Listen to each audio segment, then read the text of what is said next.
Hola, ¿qué tal? Bienvenidos nuevamente a otro programa más de Políticas de Estado.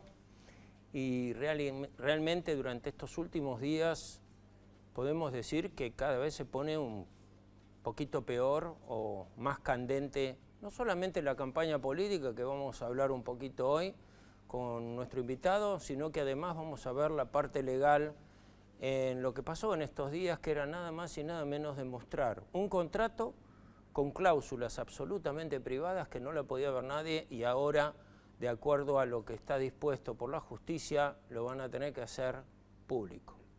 Esto realmente a mí me llama poderosamente la atención por varias razones. O sea, estamos hablando nada más y nada menos que el contrato entre YPF y Chevron.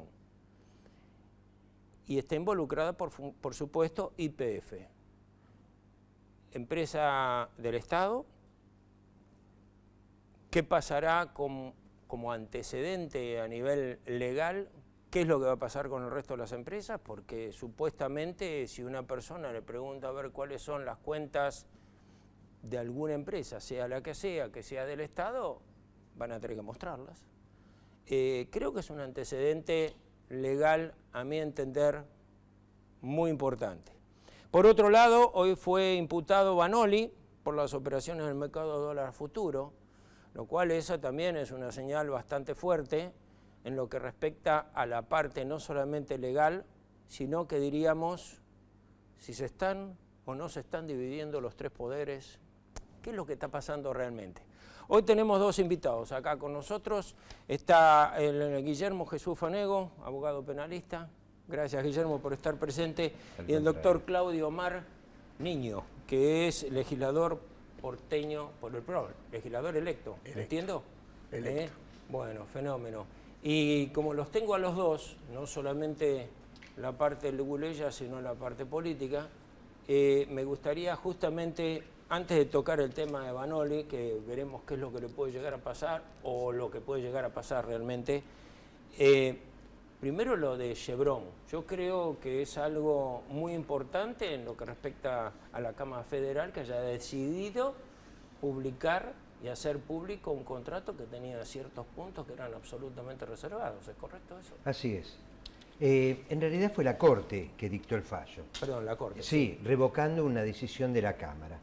Esto es muy interesante porque ratifica el derecho, el acceso a la información pública por parte de cualquier ciudadano, tal cual lo establece el decreto 1172, que justamente fue impuesto por este gobierno para democratizar la función pública, la actividad pública, para que democraticemos y fortalezcamos la democracia.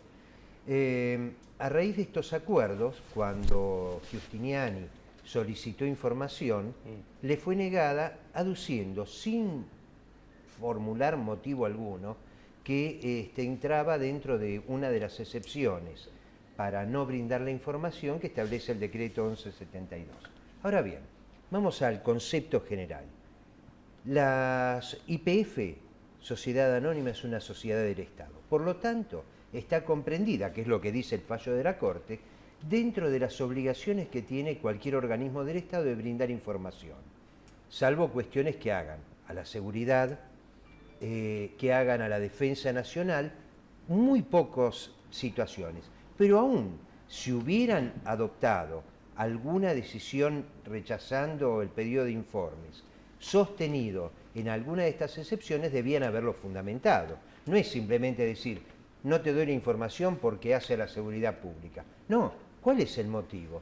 Porque justamente un sistema democrático se caracteriza porque el funcionario debe dar razón de sus dichos. No vivimos en una monarquía donde el acto del príncipe es suficiente como para hacer, deshacer o prohibir alguna cuestión. En una democracia debe ser fundada cualquier decisión que se tome. Así como los jueces tienen obligación de fundar sus sentencias, los funcionarios públicos también tienen obligación de decir todo lo que se le pregunte en un acto administrativo. Esto es lo que recalca la Corte como un derecho humano, porque lo sostiene en base a los convenios internacionales que integran el bloque constitucional de derechos humanos.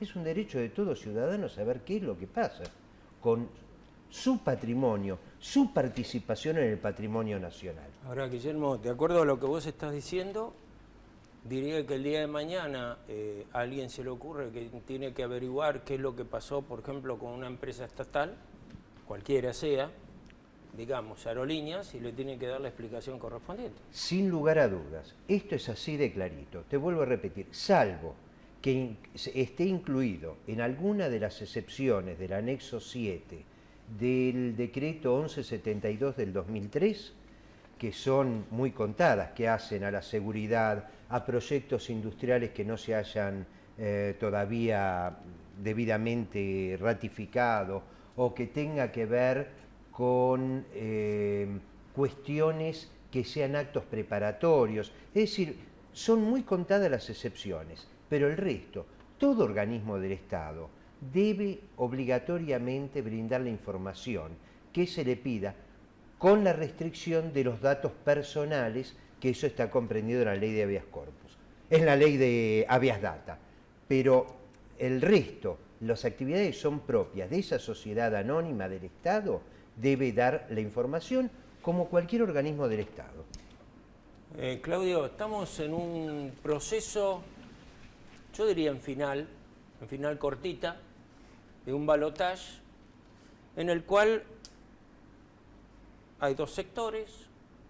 Un sector dice que está haciendo campaña sucia del otro y el otro dice que está haciendo campaña sucia viceversa. O sea, hay una serie de, podríamos llamar, dar culpas a distintos sectores como para decir que esto es una campaña realmente sucia, que lo es. En realidad lo es porque hay elementos que muchas veces uno no entiende. ¿Qué situación política estamos en este momento y por qué se utiliza esa campaña sucia en vez de decir qué es lo que se va a hacer?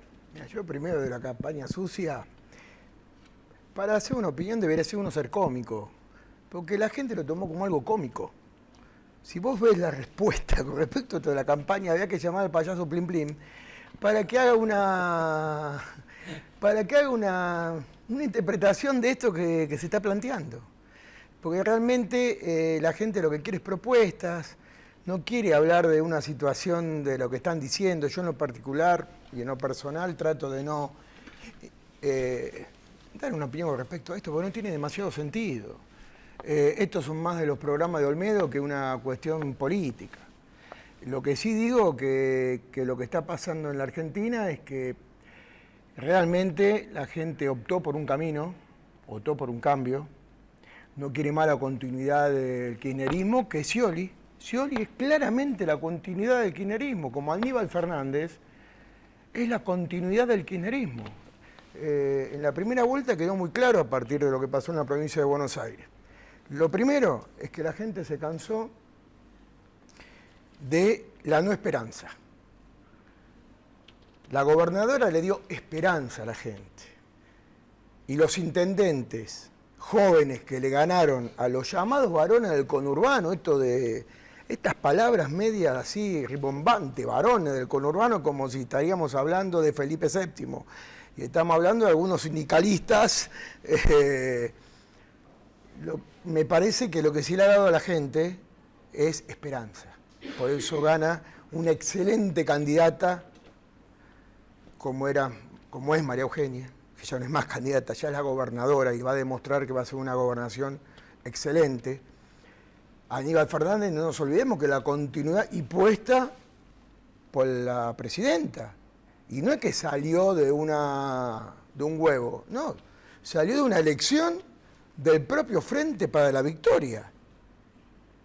Julián Domínguez por un lado, Aníbal Fernández por el otro. Y ganó Aníbal. No es que lo pusimos nosotros, Aníbal, lo pusieron ellos y le hemos ganado. Scioli que ganaba, que era esto, que era lo otro. La gente tiene esperanza en Cambiemos, tiene esperanza en el nuevo presidente que va a haber a partir de la segunda vuelta. Tiene esperanza en la división de poderes. Tiene esperanza en que la justicia, como recién empezaste vos el programa en el tema de Vanoli, fíjate que ya empezó la justicia a hacer determinados hechos que anteriormente no se producían. Empezó a despegar la política de lo que realmente la justicia tiene que ser. Y esto es un gran alivio para la gente común, como nosotros. Hay dos puntos que después de un pequeño intervalo vamos a hacer. Es en el caso concreto tuyo, Guillermo, que si podés dejar bien en claro cuál es la diferencia, porque yo no soy leguleyo y estoy seguro que muchos del otro lado de la cámara tampoco, es cuál es la diferencia entre imputado, entre, en fin, o sea, las diferencias o las etapas distintas de lo que es un juicio. Eso lo vamos a hablar después de este espacio. Y con vos, Claudio, me interesaría, dijiste algo que para mí es clave, la diferencia o la división de cada uno de los poderes para un futuro de este país, que lamentablemente muchas veces se confunden si están o no están divididos, porque hubo muchas influencias de distintos sectores para que cada uno de esos sectores actuara de una forma distinta. Para ustedes, hoy tuvimos en la CGT, recibimos a los representantes de Brasil. Lo recibimos a Nilton Sousa Silva, que es secretario de Relaciones Internacionales de la Fuerza Sindical brasilera, y aparte de tener una charla no solamente interesante a nivel gremial, nos estamos dando cuenta que también en Brasil existen sus bemoles en la parte económica, política y social. O sea, nosotros no somos la excepción de la regla, sino que creo que toda la parte de América Latina está influenciada. Pero me gustaría que lo escucharan justamente a Nilton, porque hay un panorama muy claro de que están haciendo una serie de giras alrededor de América Latina para terminar en Panamá para un congreso que creo que es muy importante para el tema del gremialismo. Así que lo vemos y después volvemos a charlar acá con los invitados.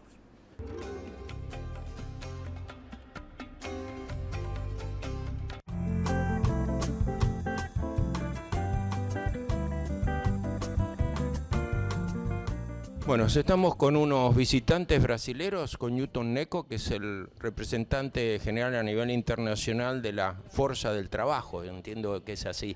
¿Qué es lo que están haciendo ustedes ahora? Y bueno, desde ya agradeciendo la visita que están haciendo acá en CGT.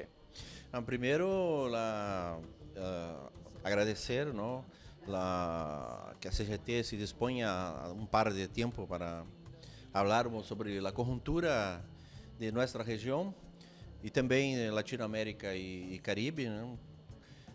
Porque nuestras organizaciones, tanto CGT Argentina quanto Fuerza Sindical de Brasil, somos afiliados a CSA y está marcado para el año que viene un nuevo congreso de la CSA y nosotros estamos debatiendo internamente que llegó el momento del movimiento sindical, no solo en nuestras organizaciones, mas también en las organizaciones internacionales que nosotros representamos, cambiar su forma de actuación, cambiar los estatutos, transformarlas más democrática, más transparente, que consiga representar realmente el interés del trabajador, para que a gente possa, os sindicalizados, afiliados, se sintam representados e que nós salimos desse patamar que estamos hoje. O movimento sindical está com uma muito baixa representação na região.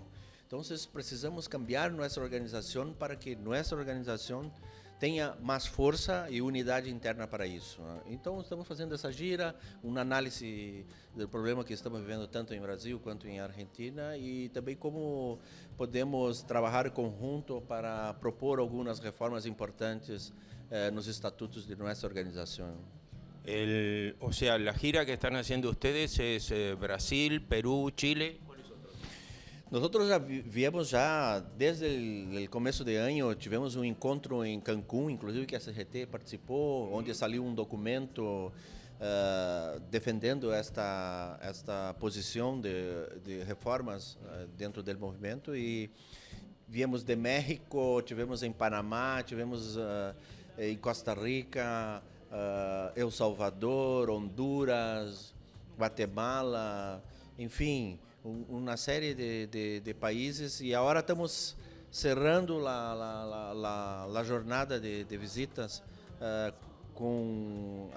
viemos a Perú, Argentina, República Dominicana y en Panamá, donde va a ser el Consejo Ejecutivo de la CSA. Bueno, yo les agradezco la visita acá a la CGT, creo que es muy importante la interconexión, llamémosla así, la interconexión gremial en beneficio de los trabajadores. Así que espero que durante toda su gira completen, o mejor dicho, logren el objetivo deseado, que es la unificación de criterios a nivel sindical en todo lo que es América Latina. No, yo tengo que agradecer a Moyano, a su dirección, a dirección de la CGT, porque para nosotros no podíamos ir a la reunión en Panamá de la CSA sin antes hablar con la CGT, porque la CGT es una gran organización, tiene una gran influencia, no solo en Cone Sul, mas como también en toda América Latina y Caribe. Por eso es importante que nos posamos de acuerdo para que possamos trabajar en conjunto y vislumbrar un mundo mejor para los trabajadores. Muchísimas gracias. Está bien, gracias.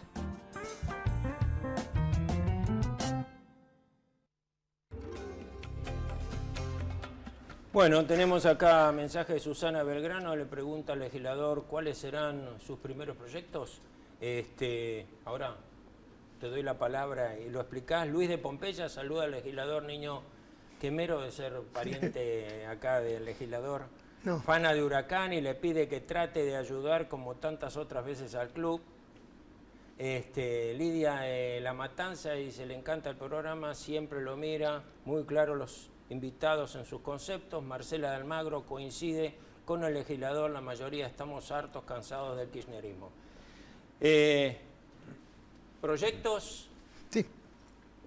Mirá, uno de los que yo estoy realmente preocupado, hoy tengo una función en la obra social de la Ciudad de Buenos Aires, Ajá. de la OSBA, Sí. de lo cual tiene una función social y solidaria. Por ejemplo, la única obra social sindical que toma para sí a los jubilados. Ajá. Los jubilados de la OSBA no van a PAMI, se quedan dentro de nuestra obra social. Con lo cual, el aporte del activo también da para que necesitaría la obra social tener algunos ajustes con respecto a la ley original para que la OSBA pueda tener un aporte, por ejemplo, de los monotributistas que no están contemplados dentro de la ley original, para que puedan tener un aporte mayor y poder seguir satisfaciendo las necesidades de los empleados del gobierno de la ciudad, como de los jubilados de la ciudad, que son muchísimos, y que gracias a Dios le podemos dar un servicio bastante bueno por ser una obra social de la forma de lo que lo es. Ese va a ser uno de los primeros proyectos que, a ver, pensemos que nuestra obra social, hablo de nuestra porque yo la cito como propia, soy afiliado a esa obra social desde IMOS, del año 83, así que imagínate cómo la quiero. Y bueno, creo que es uno de los proyectos que hay que trabajar junto con el Ejecutivo, porque hay proyectos que un legislador lo puede presentar como moción propia y hay otros que tienen que trabajarlo, el ingreso de ese proyecto vía Poder Ejecutivo. Los pilotos, vos sabés que tenemos el mismo sistema, o sea, la obra social continúan, o sea, los activos pagan a los jubilados. Así, y es un buen sistema, es un buen de esta sistema. manera Solidario. le asegura al jubilado la posibilidad de mantener su estatus sanitario como lo tuvo durante toda su vida, ¿no? Así que es muy importante. Sí, y como yo coincido con ese tipo de sistema, pues yo creo que en el sistema de salud solidario, Es fundamental. yo creo en eso. Sí, seguro. No tengo dudas. Y más allá de muchas pavadas que se dicen de Mauricio, nunca me ha demostrado en tantos años de estar junto con él, ya llevo 12 años, y yo vengo de regambre absolutamente radical. Pero radical, de militancia radical, nunca él me ha pedido absolutamente nada que no haya sido contrario a los principios que yo me basé en toda mi vida. Nunca. Nunca. Bueno, yo diría, al contrario, él, fíjate cómo se basa todo lo que habla de casi todo desarrollismo. casi todo habla de desarrollismo. Lo de él, su base de sustentación importante en el tema es desarrollista. Es importante el Sí, tema, ¿no? por eso O digo que sea, la gente, por eso cuando me hablan de la campaña sucia, de que... A ver, hoy el sistema de salud de la capital federal no es de lo mejor de la Argentina, porque por algo vienen de toda la Argentina hacia la capital federal a tratarse. Es de lo mejor de Latinoamérica. Por eso los médicos de Perú, de Colombia, las residencias las vienen a hacer a los hospitales públicos de la Ciudad de Buenos Aires. Por algo es. sí, sí. Los convenios que se hacen son de ese tipo. Hoy la Ciudad de Buenos Aires lo que es, y yo como bien dice hay alguien, sí, quemero, sin ninguna duda, y aparte del sur de Buenos Aires, lo que se ha hecho en el sur de la capital federal, que siempre fuimos la niña fea para todos los gobiernos de la ciudad, menos en este periodo de la gestión de Mauricio, vamos a tratar de identificar todo eso. Guillermo, diferencia. Te cuento. Contame porque realmente a mí me confunde. Cuando el Estado, a través del Ministerio Público Fiscal, es decir, de los fiscales, o del juez de instrucción, logra reunir elementos de prueba para considerar que una persona pudo ser el posible o probable autor de un delito, le está imputando la comisión del delito. A partir de ahí debe ser llamado indagatoria, a declaración, que es una declaración de la defensa, donde el juez o el fiscal le dicen, señor, mire, acá tengo todas estas pruebas contra usted. ¿Usted qué me puede decir? Y es en el momento donde el imputado ejerce su defensa, que puede negarse a declarar o declarar. Pero a partir de ahí es donde se concreta la imputación. Luego de eso viene otra etapa, que es el dictado del procesamiento, que puede ser con o sin prisión preventiva, es decir, con prisión preventiva cuando está privado de libertad. Y el procesamiento, ¿qué implica? Que el juez, después de haberlo escuchado, con las pruebas que tiene, considera que esta persona pudo ser el autor del delito. A partir de ahí, ahí es la instrucción. Esto te lo hago muy rápido. Luego de esta etapa, y completadas las pruebas, se eleva a juicio, donde ahí realmente se va a discutir si es culpable o inocente. Pero mientras tanto, esta persona es imputada. ¿Por qué? Porque goza del principio de inocencia. Debe ser considerado inocente hasta tanto no existe una sentencia firme que lo declare culpable. Después de haber pasado por el juicio oral o por algún procedimiento alternativo, como puede ser un juicio abreviado, una probation. Bueno, una probation no es culpable, pero vamos a hablar de la culpabilidad. Un juicio abreviado o la celebración de un juicio, haya agotado todos los recursos que el Estado le provee y quede firme esa sentencia. Ahí recién es culpable. Ahora, en el caso concreto de Vanoli, que tiene la responsabilidad nada más y nada menos de tener un puesto público. ¿El tema se maneja exactamente igual que cualquier otro ciudadano o empeora la situación? En el caso, digamos, que el día de mañana lo declararan culpable. Bueno, en realidad, vos fíjate, hay un principio de igualdad ante la ley. Todos debemos ser iguales. Ahora bien, considero que es un agravante que esto, cuando se dicta sentencia, normalmente los jueces lo consideran o no puede considerar un agravante, es aquella persona que teniendo muchas más posibilidades de evitar un delito, las comete. Tiene una responsabilidad mucho mayor, sobre todo en el caso de Vanoli, que basándose en información restringida, reservada, que es propia del conocimiento de él y de un grupo muy pequeño, lo utilizó en su beneficio propio. Esto es mucho más reprochable, sobre todo cuando es funcionario público y cuando todo ese dinero es parte de nuestro dinero, del dinero que se le sustrae al humilde, a la persona que tiene que ir a ocupar un terreno porque no tiene vivienda, bueno, todo lo que nosotros tenemos, las carencias que tiene la sociedad. Por eso debiera ser mucho más reprochable y tiene ciertas consecuencias, como por ejemplo, que no tienen otros delitos, la inhabilitación para cargos públicos, la oportunidad del resarcimiento económico que se le puede hacer y demás. Bueno, acá tenemos Claudia de Palermo, muy buen programa, felicita a los invitados que son ante todo gente de derecho y son claros explicando cada uno de los temas. Lidia de Núñez, tengo 76 años y no está de acuerdo con Macri, estoy muy preocupada como jubilada, no le gusta Melconian, Esper y muchos otros.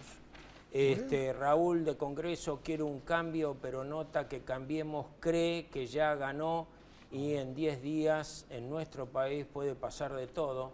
Raquel de Avellaneda, ¿qué opinan de lo ocurrido en Merlo y también lo de Tucumán? ¿Es preocupante? Sí, preocupante es, yo no tengo ninguna duda. Pero, a ver, Claudio, esos temores y esos miedos, ¿hay alguna forma como para aclararlos? Porque la gente, es cierto, o sea, yo lo escucho a diario, tienen miedo. Tengo muy poquito tiempo, Voy a ser bien claro. Minuto. El tema de las tomas es absolutamente político. ¿Por qué es absolutamente? Por el momento que se produce. Ajá. No hay ninguna posibilidad que en el momento que se está produciendo las tomas no sea a partir de un intendente que se va, porque esto se podía haber producido mucho tiempo antes. Y el tema de vivienda es, si el sector público, el sector privado, los bancos y los entes estatales no se ponen de acuerdo para resolver un tema de 4 millones de viviendas en todo el ámbito de la ciudad, de toda la Argentina. Estamos hablando de algo muy amplio y con sueldos como lo que tienen un porcentaje altísimo de la ciudad, yo hablo de la ciudad porque soy diputado de la ciudad, de la Argentina, es muy difícil de poder convalidar una cosa con la otra. Y en este caso más cuando son terrenos que son privados. Claudio Mar Niño, mil gracias por estar acá con nosotros. Se nos acabó el tiempo, lamentablemente. Guillermo. Lo único que quiero decir es lo último con respecto a él, que es un compañero aparte del Consejo del Colegio de Abogados, explicó el doctor en 30 segundos lo que yo como abogado me lo explicaron en un año de curso, que es todo el código de procedimiento, y lo quiero felicitar porque dio una clase magistral del código de procedimiento penal. Gracias, doctor. Ustedes, bueno, nos vemos el próximo lunes, por supuesto, charlando nada más y nada menos que políticas de Estado que tanto falta nos hace para que tengamos este país maravilloso como es la República Argentina. Tengan ustedes un muy buen fin de semana y nos vemos el próximo lunes. Gracias.